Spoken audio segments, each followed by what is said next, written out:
అన్నదాత అన్నదాత మీ అన్నదాత చెమటోడ్చి ఆహారాన్నందించే రైతన్న అనునిత్యం నీ కండదండగా నిలిచే నేస్తం ఎవరన్నా అన్నదాత అన్నదాత మీ అన్నదాత.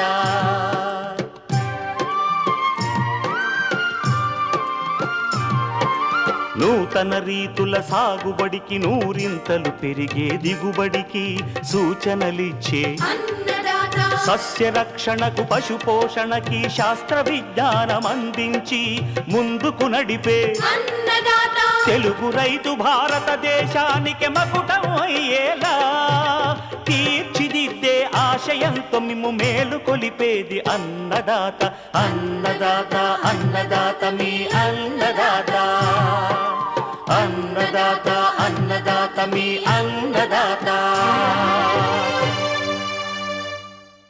అన్నదాత ప్రేక్షకులకు నమస్కారం. ఈనాటి ముఖ్యాంశాలు: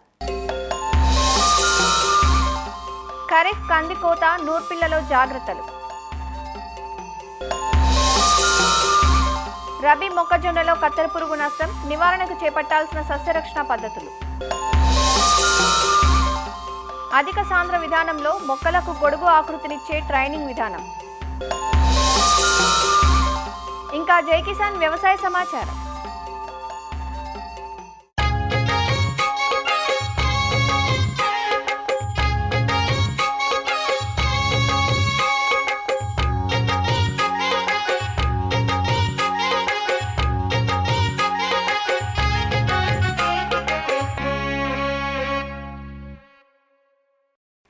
ఆంధ్రప్రదేశ్లో సుమారు 10 లక్షల ఎకరాలకు పైగా రబీలో సాగవుతున్న ఆహార ధాన్యపు పంట మొక్కజొన్న. ప్రస్తుతం పైరు ఎదుగుదల దశలో ఉంది.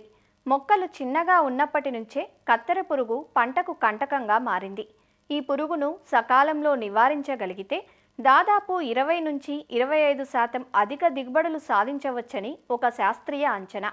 కాబట్టి పక్కా ప్రణాళికతో యాజమాన్య చర్యలు చేపట్టాలంటూ వివరాలు తెలియజేస్తున్నారు ఆచార్య ఎన్జీ రంగా వ్యవసాయ విశ్వవిద్యాలయం, విజయనగరం జిల్లా ఏరువాక కేంద్రం ప్రధాన శాస్త్రవేత్త మరియు సమన్వయకర్త డాక్టర్ కె లక్ష్మణ్. మనకు రబీలో చూసుకుంటే ఆంధ్రప్రదేశ్లో దాదాపు 10 లక్షల ఎకరాల్లో మొక్కజొన్న అనేది సాగు అవుతుంది. దీనిలో ప్రధానంగా రబీ కాలంలోనే ఎక్కువగా సాగు చేయడం జరుగుతుంది. అయితే రబీలో సాగు చేసినప్పుడు గత కొద్ది సంవత్సరాలుగా చూసుకున్నట్లయితే ఈ యొక్క కత్తెర పురుగు అనేది ఒక ప్రధానమైనటువంటి సమస్యగా మొక్కజొన్నని యొక్క దిగుబడుల్ని చాలా వరకు తగ్గించడం జరుగుతుంది.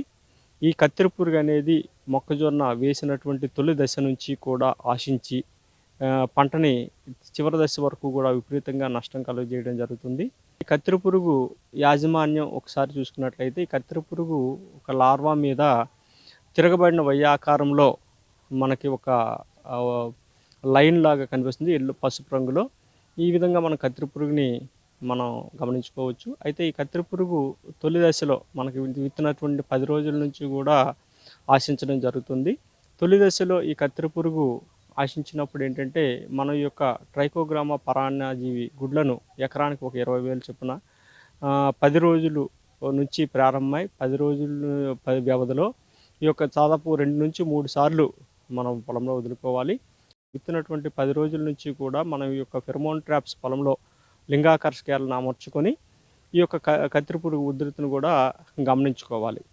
అదేవిధంగా ఈ కత్తెర పురుగు 10 రోజుల నుంచి తొలి దశలో ఆశించినప్పుడు ఈ ఆకుల మీద పత్రహరితాన్ని గోకి తినివేయడం జరుగుతుంది. ఈ విధంగా తినడం వలన ఈ యొక్క కిరణజన్య సంయోగక్రియ చాలా వరకు తగ్గిపోయి మొక్కల ఎదుగుదల కూడా తగ్గిపోతుంది. అయితే ఈ విధంగా తొలి దశలో ఈ కత్తెర పురుగు ఆశించినప్పుడు ఏంటంటే 5 మిల్లీలీటర్లు లీటర్ నీటికి చొప్పున కలుపుకొని ఈ యొక్క వేప నూనెని కానీ లేదంటే వేప గింజల కషాయాన్ని కానీ తొలి దశలో మనం పిచికారి చేసుకోవాలి.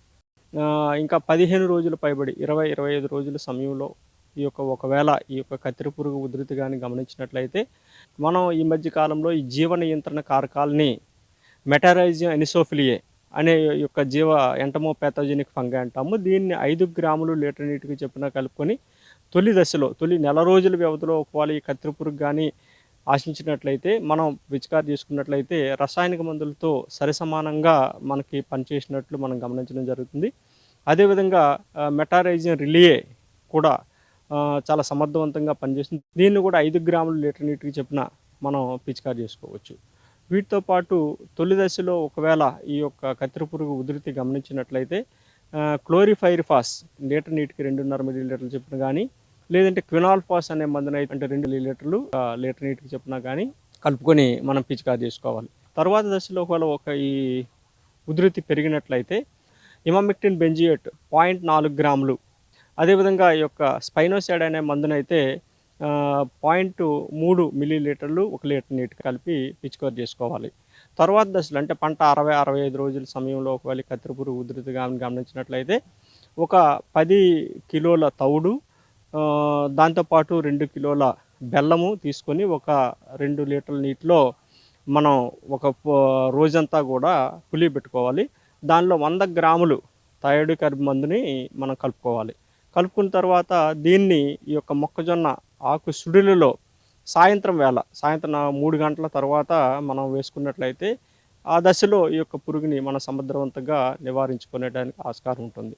అంతేకాకుండా తొలి దశలో ఇంకా సమగ్ర సస్యరక్షణలో భాగంగా మొక్కజొన్న పంట చుట్టూ సూపర్ నేపియర్ గడ్డిని మనం పెంచుకున్నట్లయితే ఈ యొక్క కత్తెర పురుగు వికర్షించబడి ప్రత్యుత్పత్తి కూడా తగ్గడానికి ఆస్కారం ఉంటుంది. ఈ విధంగా సమగ్ర సస్యరక్షణ చర్యలు చేపట్టడం ద్వారా ఈ యొక్క మొక్కజొన్నలో ఆశించేటువంటి కత్తెర పురుగుని సమర్థవంతంగా నివారించుకొని దాదాపు 20% వరకు కూడా అదనపు దిగుబడి సాధించేటటువంటి అవకాశం ఉంటుంది.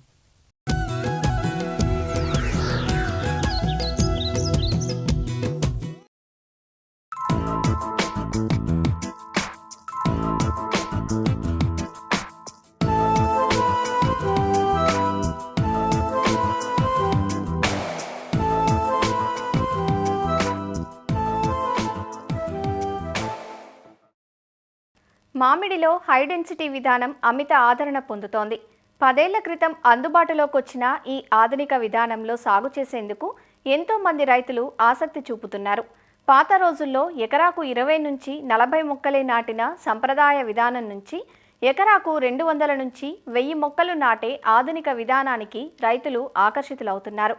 పాత విధానంలో 10 ఏళ్లకు గాని రాని దిగుబడిని హై డెన్సిటీ లేదా అధిక సాంద్ర విధానంలో 3వ ఏట నుంచే రాబట్టే అవకాశాన్ని అందిపుచ్చుకుంటున్నారు. అయితే ఈ విధానంలో సాగు చేసిన అనేక మంది రైతులు దిగుబడి తీయటంలో విఫలమవుతున్నారు. ఎందుకో తెలుసా? కొమ్మ కత్తిరింపులు చేయకపోవటం వలన. కొమ్మ కత్తిరింపు విధానం ఈ హై డెన్సిటీ విధానంలో చాలా కీలకం. కొమ్మ కత్తిరింపు చేయకపోతే మొక్కలు అల్లుకుపోతాయి, దిగుబడి రాదు.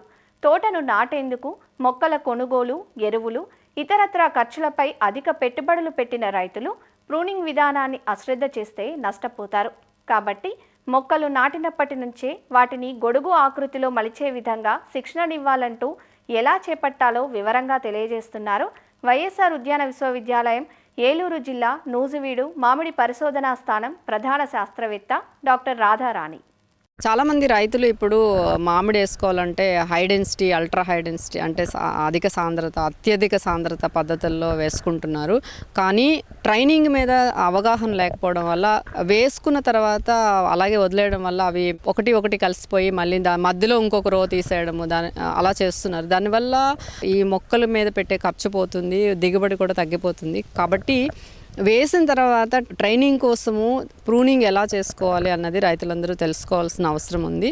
దీనికోసం ఏంటంటే ఫస్ట్ మనము నాటిన తర్వాత ఇప్పుడు కొంతమంది ఎకరాకి 520 మొక్కలు అలా నాటుతున్నారు. అంటే మొక్కకి మధ్య చాలా తక్కువ అయిపోతుంది. 2.5 మీటర్లు లేదా 2 మీటర్లు అలాగా నాటుతున్నారు. దగ్గర వేసినప్పుడు మనము కొన్ని కొమ్మలు తీసేయాల్సి ఉంటుంది. అంటే మనం ఒక షేపు ఉండాలి, అంటే ఇన్ని కొమ్మలే ఉండాలి. ఎందుకంటే పక్క చెట్లు కొమ్మలు పెరిగిపోయి ఒకటి కలిసిపోతే మళ్ళీ గాలి వెలుతురు ఆడక తెగుళ్ళు వస్తాయి, పురుగులు వస్తాయి. వాటిని కంట్రోల్ చేసుకోవడానికి మళ్ళీ ఖర్చు ఎక్కువ పెట్టాల్సి వస్తుంది. అలా కాకుండా నాటినప్పటి నుంచే మనము మొక్కని ఒక షేప్ కోసం మనం ప్రూనింగ్ చేసుకోవాల్సి ఉంటుంది. ఇది ఎలా చేయాలంటే నాటిన తర్వాత ప్రధాన కొమ్మ ఏదైతే ఉంటుందో ఆ కొమ్మ 1 మీటర్ ఎత్తు వరకు పెరగనివ్వాలి. పెరిగిన తర్వాత ఒక 90 సెంటీమీటర్ల దగ్గర మనం కట్ చేసినట్లయితే అక్కడ నుంచి పక్క కొమ్మలు వస్తాయి. మనకి పక్క కొమ్మలు కూడా చాలా కొమ్మలు వస్తాయి. కేవలం 3 లేదా 4 కొమ్మలు అంటే 3 వైపులా లేదా 4 వైపులా ఉండే 4 కొమ్మలు దూరంగా ఉండాలి. ఒక కొమ్మకి కనీసం ఒక 15 సెంటీమీటర్లు 20 సెంటీమీటర్ల దూరం ఉండే కొమ్మలు మాత్రమే సెలెక్ట్ చేసుకుని బలంగా ఉన్న కొమ్మలు ఉంచి మిగతా కొమ్మలు తీసేస్తూ ఉండాలి. సో మనకి ఏంటంటే ప్రధాన కాండం ఒకటి ఉంటుంది, పక్క కొమ్మలు 3 మాత్రమే ఉంటాయి, 3 లేదా 4 ఉంటాయి. ఇలాంటివి ఉంచుకుంటే వీటిని ప్రధాన కొమ్మలు అంటాం. ఇది ఎప్పుడు చేయాలి? మొదటి సంవత్సరం చేస్తాం. రెండో సంవత్సరం వచ్చినప్పటికీ ఈ ప్రధాన కొమ్మల మీద మళ్ళీ కొమ్మలు పెరుగుతాయి.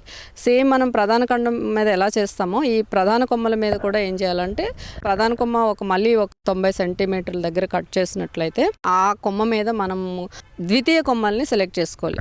అవి కూడా 15 సెంటీమీటర్ల దూరంతో ఉండే బలమైన కొమ్మలు మాత్రమే ఉంచి మిగతావి తీసేయాలి. ఇవి ద్వితీయ కొమ్మలు. అలాగే ద్వితీయ కొమ్మల మీద వచ్చే తృతీయ కొమ్మలు కూడా 3 లేదా 4 ఉంచాలి. కేవలం మనకి ఎన్ని ఉంటాయి? ప్రధాన కొమ్మలు 4, దాని మీద వచ్చే 4 4 16, 16 4 64. తృతీయ కొమ్మల మీద వచ్చే చిగుర్లకి పూత కాత వస్తుంది. కాత అయిపోయిన వెంటనే మళ్ళీ తృతీయ కొమ్మల వరకే ఉంచి దాని మీద వచ్చే కొమ్మలన్నిటినీ కూడా మళ్ళీ ప్రతి సంవత్సరం ప్రూనింగ్ చేసుకుంటూ ఉండాలి. ఈ విధంగా చేసుకున్నట్లయితే మొక్క సైజు మనకి అందుబాటులో ఉంటుంది, ఒక షేప్లో ఉంటుంది, గొడుగు ఆకారంలో ఉంటుంది. వచ్చిన ప్రతి కాయకి మనం కవర్లో కట్టుకోవచ్చు. కవర్లు కట్టుకుంటే ప్రీమియం ప్రైస్ వస్తుంది. ప్రతి సంవత్సరము ఆ తృతీయ కొమ్మల మీద వచ్చే కొమ్మలు మాత్రమే కట్ చేసుకుంటే సరిపోతుంది. మామూలుగా దూరంగా నాటే ఇప్పుడు 9 మీటర్లు లేదా 10 మీటర్లు అలా దూరంగా నాటే తోటల్లో అయితే మనము సంవత్సరానికి ఒకసారి కాపు అయిపోయిన తర్వాత ఆ కొమ్మలు ఎక్కడైతే కాయలు ఏర్పడతాయి ఆ కొమ్మలు కనీసం ఒక 20 సెంటీమీటర్లు వెనక్కి కట్ చేసుకున్నట్లయితే అక్కడ నుంచి కొత్త కొమ్మలు వచ్చి ఆ కొమ్మల మీద పూత కాత ఎక్కువ వచ్చే అవకాశం ఉంటుంది. ఎందుకంటే మామిడిలో పూత మరీ లేత కొమ్మల మీద రాదు, ముదురు కొమ్మల మీద రాదు. కాబట్టి కరెక్ట్గా ఒక 3-4 నెలల వయసున్న కొమ్మలు అయితే అనువుగా ఉంటుంది పూత రావడానికి. దీనికోసం మీకు పనిముట్లు కావాలంటే కూడా మనకి గవర్నమెంట్ సబ్సిడీ మీద ఇస్తుంది. సో దాన్ని కూడా మనం ఉపయోగించుకోవచ్చు, రైతులందరూ ఉపయోగించుకోవచ్చు.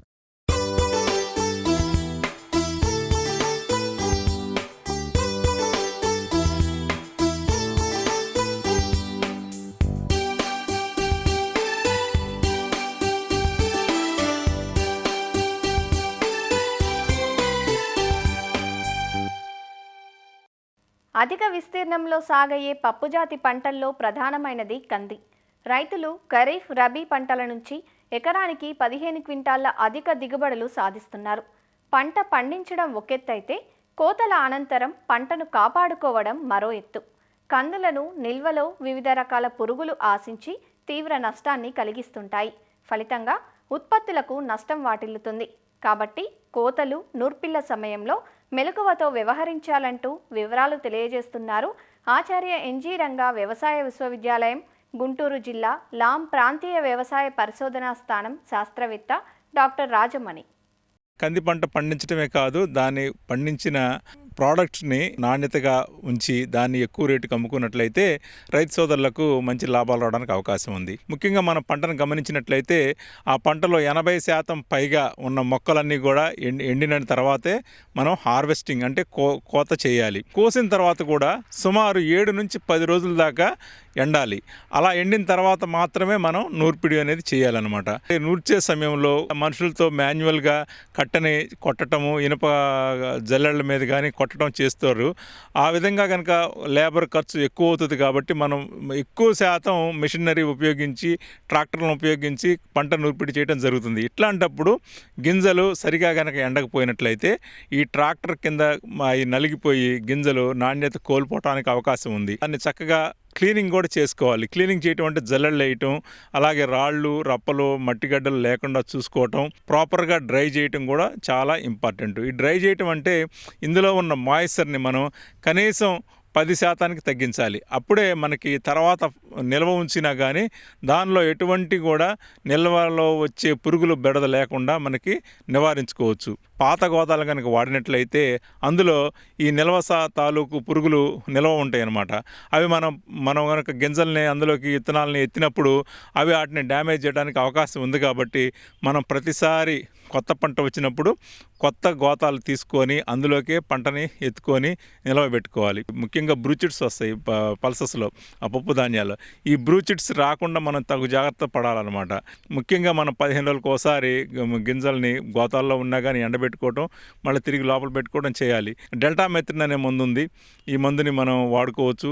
ఈ నిల్వ ఉంచిన గోతాల మీద పైన కనుక చల్లుకున్నట్లయితే మనకి బ్రూచిడ్స్ మనకి సమర్థవంతంగా మనం నివారించుకోవచ్చు. కోల్డ్ స్టోరేజ్లో కూడా మనం పెట్టుకోవచ్చు. ప్రాపర్గా మెయింటైన్ చేయాలి. అక్కడ మాయిశ్చర్ని అది మెయింటైన్ చేయాలి, టెంపరేచర్ అది మెయింటైన్ చేయాలి. అట్లాంటి మంచి కోల్డ్ స్టోరేజ్ని ఎన్నుకొని మనం కనుక నిల్వ ఉంచుకున్నట్లయితే గింజ ఎటువంటి రంగు మారకుండా అదే నాణ్యతతో షైనీగా ఉంటుంది. కాబట్టి గింజలు కూడా మంచి క్వాలిటీ రావడానికి అవకాశం ఉంది. కాబట్టి రైతు సోదరులు ఈ సూచనలు పాటించినట్లయితే మనకి కోత తర్వాత వచ్చే పురుగులను నివారించుకోవచ్చు. తద్వారా మంచి రేట్లో మార్కెట్లో అమ్ముకోవచ్చు.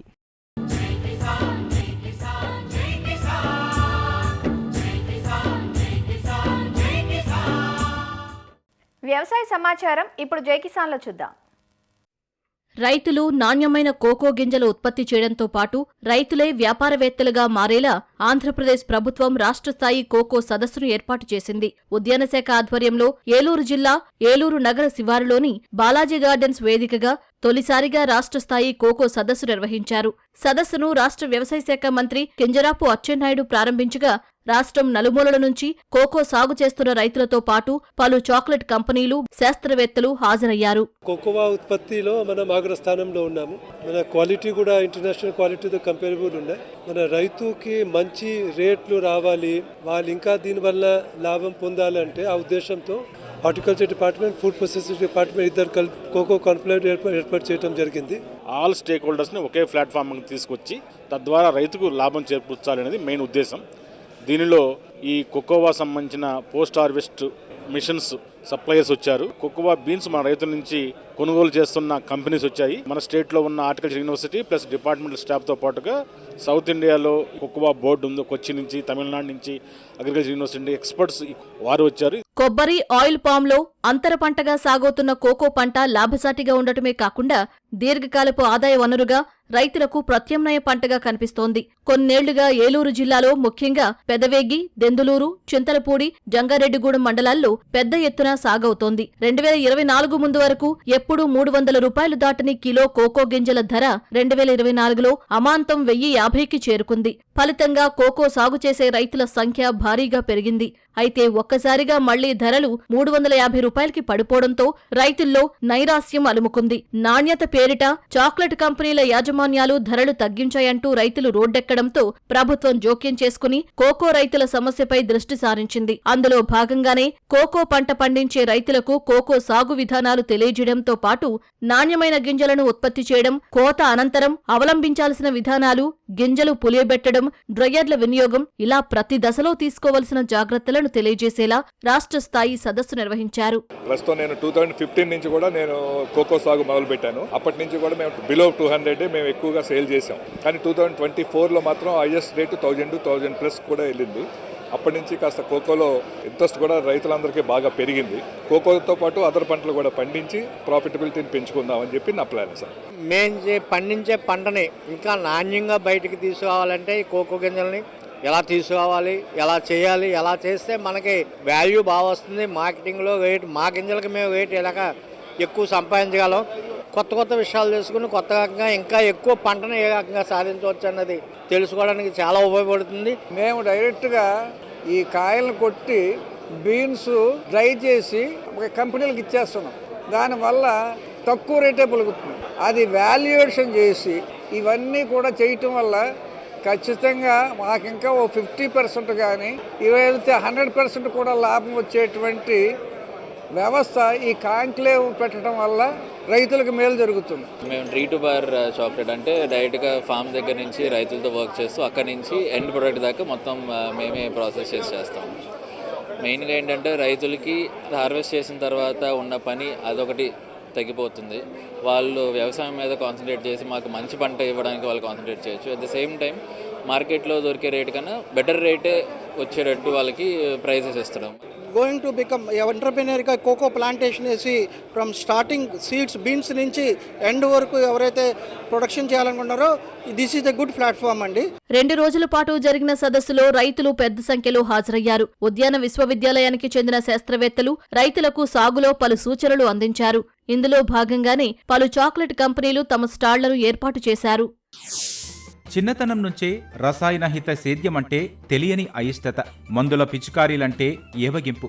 దీనితో తన సాగులో సహజ విధానాలకే ప్రాధాన్యం ఇచ్చారు ఎన్టీఆర్ జిల్లా జగ్గయ్యపేట నియోజకవర్గం అనిగండ్లపాడుకు చెందిన రైతు వీరభద్రరావు. అలా మొదలైన సేంద్రియ విధానాన్ని కొత్త పుంతలు తొక్కిస్తూ గత 14 ఏళ్లుగా సహజ సిద్ధ పంటలు పండిస్తున్నారు. ప్రస్తుతం 4 ఎకరాల్లో మిర్చిని సాగు చేశారు. మిర్చిలో మొక్కజొన్న, బంతి, వెల్లుల్లి, పెసర, కొత్తిమీర అంతరగా వేశారు. అంతర పంటల సాగుతో పంటకు మేలు చేకూరడమే కాకుండా అదనపు ఆదాయం వస్తుందంటూ రైతు చెబుతున్నాడు. నేను గత 14 సంవత్సరాల నుంచి ప్రకృతి వ్యవసాయం చేస్తున్నాను. మొదలు పెట్టడానికి కారణం, నాకు చిన్నప్పటి నుంచి 6వ తరగతి కాడి నుంచి మా నాన్న కెమికల్ వ్యవసాయంలో ప్రతి ఆదివారం మందు స్ప్రేయింగ్ చేయించేవాడు మిరప తోటలకి. అప్పుడే అందరు పిల్లలు ఆడుకోవడానికి పోతుంటే నేను పొలంలో చేస్తుంటే అప్పుడు అనిపించేది ఈ పని లేకుండానే వ్యవసాయం చేయాలని చిన్నప్పటి నుంచి గాఢమైన కోరిక. కానీ చిన్న వయసులో నేను అన్ని ధైర్య సాహసాలు చేయలేకపోయాను. నేను కెమికల్ వ్యవసాయం చేసుకుంటూ కూడా ప్రతి సంవత్సరం ఎరువుదు లేదు పొలానికి. తర్వాత కెమికల్ కూడా స్ప్రే చేసిన కూడా పురుగు వచ్చాకనే సూచి చేసేది. దానివల్ల కొంత డ్యామేజ్ జరిగి పంట నష్టపడి దిగుబడులు తక్కువ వచ్చాయి. అయినా కూడా ఆ పద్ధతి అయితే మానలేదు. మా నాన్న మాగాడి మందు కొట్టొచ్చారంటే కొట్టొచ్చారని చెప్పాను. ఎప్పుడు కొట్టినట్టు ఊరి పోయిన రోజు కొట్టిన అబద్ధం చెప్పేది, కొట్టుకునే ఉండేవాడిని. అలా నాకు కెమికల్ మీద అంత ద్వేషభావం ఉండేది ఫస్ట్ నుంచి. తర్వాత సేంద్రీయ వ్యవసాయం చేయాలని బలమైన గాఢమైన కోరిక ఉండేది. కానీ ఆ ఎరువు తోలే పొలానికి వ్యవసాయం చేయాలి అనేది అంతవరకే తెలుసు మనకి. న్యూస్ పేపర్లో చూసాము, ఒక ఆవుతోనే 30 ఎకరాల వ్యవసాయం చూసాను. పాలేకర్ గారిది పేపర్లో వార్త రాగానే చూసాము. దాని శిక్షణా శిబిరానికి 2012లో తిరుపతిలో కార్యక్రమం జరిగింది. దానికి హాజరయ్యి చిన్న కాడి నుంచి ఈ రోజు వరకు కూడా కెమికల్ అనేది మన చేత్తో ముట్టుకోలేదు, మా పొలానికి వాడలేదు. కొంచెం ఫస్ట్లో తడబాటు గురయ్యాము. పంట ఫెయిల్ కావటం, పక్క మట్టి రైతులు ఎగతాళిగా మాట్లాడటం. ఎప్పుడైతే వాళ్ళు అలా మాట్లాడారో మనకి వెనకదాడుకు ఇదే చేయాలి, ఇదే పండించాలి, ఇదే సాధించాలని బలంగా నాటుకుపోయింది. అప్పటి నుంచి ఎంత కష్టమైనా అది ఇష్టంగానే చేసుకుంటూ వచ్చాము. గత 4 సంవత్సరాల నుంచి దిగ్విజయంగా పంటలు పండుతున్నాయి. పండిన పంటకు కూడా మార్కెట్ వస్తుంది. ఈ 14 సంవత్సరాల కాలంలో నేను మిర్చి తోటలో రకరకాల అంతర పంటలుగా ప్రయోగాలు చేసుకుంటూ వచ్చాను. అసలు ఏది వేస్తే మన మిర్చి పంట సక్సెస్ఫుల్గా పంట క్రాప్ తీసుకోవచ్చు కెమికల్ వాడకుండానే అని అట్లా రకరకాలు చేసుకుంటూ వచ్చి ఈ సంవత్సరం వచ్చేసరికి మొత్తం నేను 4 ఎకరాలు మిర్చి వేసాను. ఈ 4 ఎకరాల్లోనూ 30% అంతర పంటలుగా వదిలిపెట్టాను, 70% మెయిన్ క్రాప్గా వేసాను. ఈ 30%లో వచ్చేసి స్వీట్ కార్న్ వేసాను, బంతి వేసాము, ఉల్లిపాయ వేసాము, వెల్లుల్లి వేసాము, పెసర వేసాము. కొన్నేమో మిత్ర పురుగులకు ఆకర్షణగా పనిచేస్తాయి, కొన్నేమో శత్రు పురుగులు పారదోలటానికి పనిచేస్తాయి. రక్షక పంటగా చుట్టూరు జొన్న పెట్టాము. సామాజిక మాధ్యమాల ద్వారా ప్రకృతి వ్యవసాయం గురించి తెలుసుకున్న వీరభద్రరావు 2012లో సుభాష్ పాలేకర్ ప్రకృతి వ్యవసాయంపై శిక్షణ తీసుకున్నారు. అనంతరం సాగుపై అవగాహన పెంచుకొని అటు దిశగా అడుగులు వేశారు. ప్రస్తుతం మిర్చితో పాటు అధిక క్యుర్క్యుమిన్ శాతం కలిగిన లక్డంగ్ పసుపును 1/2 ఎకరంలో సాగు చేస్తున్నారు. శుద్ధికి బీజామృతం చేస్తాము. తర్వాత వేసవిలోనే ఘనజామృతం తయారు చేస్తాము. వేసవిలో తయారు చేసి ఎకరానికి 10 క్వింటాలు సుమారు 70 ఎరువుతో కలిపి వెళ్తాము. పంట వేసిన తర్వాత మన నీటి తడినప్పుడు జీవామృతం వాడుతున్నాం. జీవామృతం అనేది మనం మొదలుపెట్టినప్పుడు మనం పాడైపోయిన భూమిని బాగు చేయడానికి ఎమటెమటి వారానికి 10 రోజులకి ఇచ్చేది. భూమి కాలక్రమేణా మార్పు చెందుకుంటూ వచ్చిన తర్వాత అంత సీటు ఇచ్చే పని లేదు. పంట కాలంలో 2-3 సార్లు ఇస్తే పంట వచ్చి మన చేతికి వచ్చేస్తుంది. ఈ పసుపు వెరైటీ వచ్చి మేము మేఘాలయ నుంచి తెచ్చామండి సీడు. ప్రతి ఒక్కళ్ళు ఇప్పుడు కుర్కుమిన కంటెంట్ ఎక్కువ ఉన్నది కావాలని అదొక అంటున్నారు అని చెప్పేసి మేఘాలయలో నుంచి తెచ్చాము. గత 4 సంవత్సరాల నుంచి సీడ్ డెవలప్ చేసుకుంటూ వచ్చాము. ఈ సంవత్సరం 1 ఎకరం వేసాము. మనం రెగ్యులర్గా వేసే పసుపు కన్నా పసుపులకి దుంపకుళ్ళు, ఆకులు, మచ్చ తెగుళ్ళు వస్తున్నాయి. పక్కమటి ఒకసారి దుంపకుళ్ళు వచ్చి మొత్తం మీద కూడా ఈ ఇత్తనాల వరకు దుంపకుళ్ళు అనేది అసలు ఎక్కడ ఒక మొక్క కూడా సోకలేదు. దీన్ని లకడంగా అంటామండి. సహజ విధానాల్లో పంటల సాగుతో ఖర్చులు తగ్గడమే కాకుండా దిగుబడుల్లో నాణ్యత సైతం పెరుగుతోంది. దీంతో వీరభద్రరావు సాగు విధానాలను తోటి రైతులు ఆచరించేందుకు ఆసక్తి చూపుతున్నారు. ఫస్ట్లో కత్త బాగా ఇబ్బంది పడడు, ఇప్పుడే కత్త ఫలితం దక్కుతుంది. పంటలన్నీ ఆ టైపుగా కొద్దిగా రిస్క్ అయినాక కూడా రిస్క్ తీసుకొని దాన్ని ఇచ్చేస్తాడు. కొద్దిగా ఇప్పుడు పంటలు కానీ మనం వాటిని పండించిన పంటలు అమ్ముకోవటం కానీ ఇప్పుడు అంతా కొద్దిగా దారిలోకి వచ్చింది. ఆర్గానిక్ వాటిలోకి వచ్చి మేము కూడా అలా చేద్దామని అనుకుంటున్నాం. ఈ ప్రకృతి వ్యవసాయం గురించి కొంచెం అవగాహన కల్పించి మేము పండించిన పంటని ప్రతి రైతు దగ్గర కొనుగోలు కేంద్రాలు ఏర్పాటు చేసి గవర్నమెంట్ చేయాలని చెప్పి మేము ఆశిస్తున్నాం. సేంద్రియ విధానాలకు రోజురోజుకు డిమాండ్ పెరుగుతున్న ప్రస్తుత తరుణంలో రైతులకు సరైన ప్రోత్సాహకాలు అందించాలంటూ సాగుదారులు కోరుతున్నారు. రసాయన ఎరువులతో కూడినటువంటి పంటలు పండించడం వల్ల అటు మానవాళితో పాటు ప్రకృతికి కూడా ఎంతో నష్టం ఉందని ఇప్పటికే అనేక నివేదికలు చెప్పాయి. దీనివల్లనే ప్రకృతి వ్యవసాయం వైపు మళ్ళానని ఈ రైతు చెబుతున్నారు. ఎంతోమందికి కూడా ఈ ప్రకృతి వ్యవసాయంపై శిక్షణ ఇవ్వడానికి కూడా సిద్ధంగా ఉన్నానని, ప్రభుత్వం ప్రకృతి వ్యవసాయం చేసేవారికి మరింత సహాయ సహకారాలు అందించాలని కోరుతున్నారు. Cameraman కోటితో Krishnam Naidu, ETV news, Jaggayyapeta నుంచి. మరిన్ని విభిన్న అంశాలతో రేపటి అన్నదాతలో మళ్ళీ కలుసుకుందాం. నమస్కారం. అన్నదాతలు తమ సందేహాలు, సమస్యలను 1800-425-4085 టోల్ ఫ్రీ నెంబర్లో ఉదయం 10 గంటల నుంచి 11 గంటల మధ్య పని దినాలలో సంప్రదించగలరు. ఈ కార్యక్రమాన్ని యూట్యూబ్లో www.youtube.com/annadaata ETV లింక్ ద్వారా వీక్షించవచ్చు.